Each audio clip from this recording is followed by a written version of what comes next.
नीट परीक्षांमधील paper leak वाद आणि त्यानंतर पेटलेल्या देशव्यापी विद्यार्थी आंदोलनांची नैतिक जबाबदारी स्वीकारत केंद्रीय शिक्षण मंत्री धर्मेंद्र प्रधान यांनी शनिवारी 25 जुलैला आपल्या मंत्रिपदाचा राजीनामा दिला। त्यानंतर केंद्रीय मंत्री प्रल्हाद जोशी यांच्याकडे शिक्षण मंत्रालयाचा अतिरिक्त कार्यभार सोपवण्यात आलेला आहे। पण आता समोर आलेल्या माहितीनुसार धर्मेंद्र प्रधान यांनी या संपूर्ण वादादरम्यान 2 वेळा आपलं मंत्रिपद सोडण्याची तयारी केली होती। मात्र त्यावेळेला त्यांना वरिष्ठ नेतृत्वाकडून थांबण्याचा सल्ला देण्यात आला होता।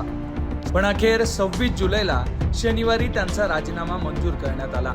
या राजीनाम्यापूर्वी पडद्यामागे नेमकं काय घडलं सविस्तर समजून घेऊ। सूत्रांनी दिलेल्या माहितीनुसार पेपर लीकचा वाद चिघळल्यानंतर धर्मेंद्र प्रधान यांनी सरकारमधील नेतृत्वाला 2 वेळेला राजीनामा देण्याची तयारी दर्शवली।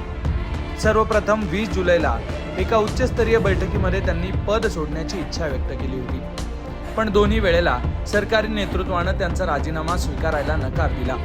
समस्येपासून पळ काढण्याऐवजी ती मुळापासून सोडवणं आणि देशाच्या शिक्षण व्यवस्थेतील त्रुटी दूर करून सुधारणांवर काम सुरू ठेवणं ही त्यांची प्राथमिकता असली पाहिजे, असं सांगत धर्मेंद्र प्रधान यांना काम सुरू ठेवण्याचे निर्देश दिले गेले।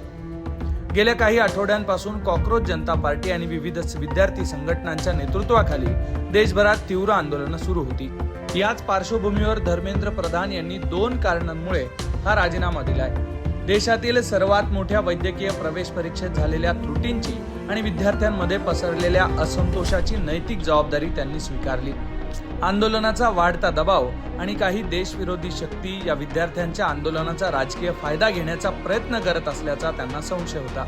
या परिस्थितीत अधिक बिघाड होऊ नये म्हणून त्यांनी पद सोडणं योग्य मानलं। विद्यार्थ्यांच्या मनात व्यवस्थेबद्दल पुन्हा विश्वास निर्माण व्हावा हा या राजीनाम्यामागील मुख्य हेतू असल्याचं त्यांनी म्हटलेलं आहे। धर्मेंद्र प्रधान यांच्या राजीनाम्याची अधिकृत घोषणा होताच नवी दिल्लीतील जंतर मंतर मध्ये ठाण मांडून बसलेल्या कॉकरोच जनता पार्टी आणि विद्यार्थी आंदोलकांनी मोठं समाधान व्यक्त केलं।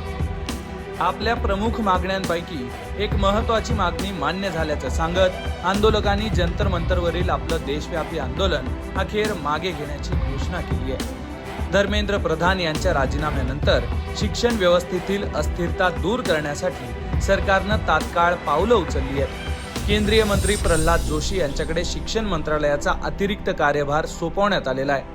त्यांच्या समोरील सर्वात मोठं आव्हान आता नीट परीक्षेतील पारदर्शकता वाढवणं आणि रखडलेल्या शैक्षणिक प्रक्रियेला गती देणं हे असणार आहे। तसंच यानंतर हा कारभार त्यांच्याकडेच राहणार की कुण्या नव्या चेहऱ्याकडे हा कारभार दिला जाणार हे पाहणं महत्त्वाचं असणार आहे।